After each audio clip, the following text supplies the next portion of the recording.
Today we're measuring the force of tension. So we have these pre-measured weights of 1 Newton, 2 Newtons, and 0.5, 0.25 Newtons. But first we're going to use this 2 Newton weight as an example. So this bag weighs 2 Newtons. So if I put it on the scale, it should show that the force of gravity acting on it is 2 Newtons down. But why is it not just falling through the earth and just staying in place? It's because this hook and the spring meter is keeping it in place. Because as the bag of rice is going down, this spring meter is getting stretched.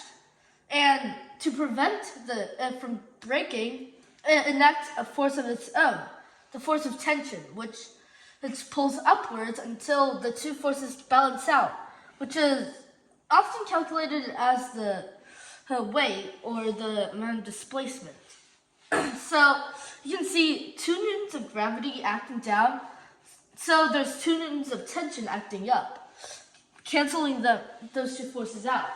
Now, if we change out the weights, and for example, 1 Newton, our formula for tension doesn't change. 1 Newton of gravity acting down and 1 Newton of tension acting up. Even if we do a combination of weights, it still stays the same.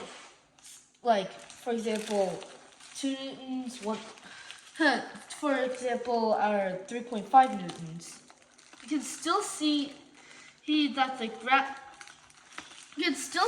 gravity changing the shape of the spring, right?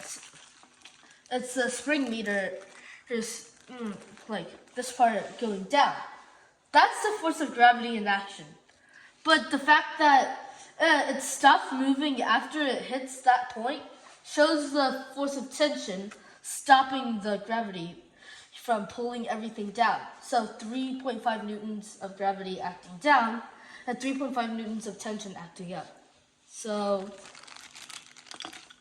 I guess we're done.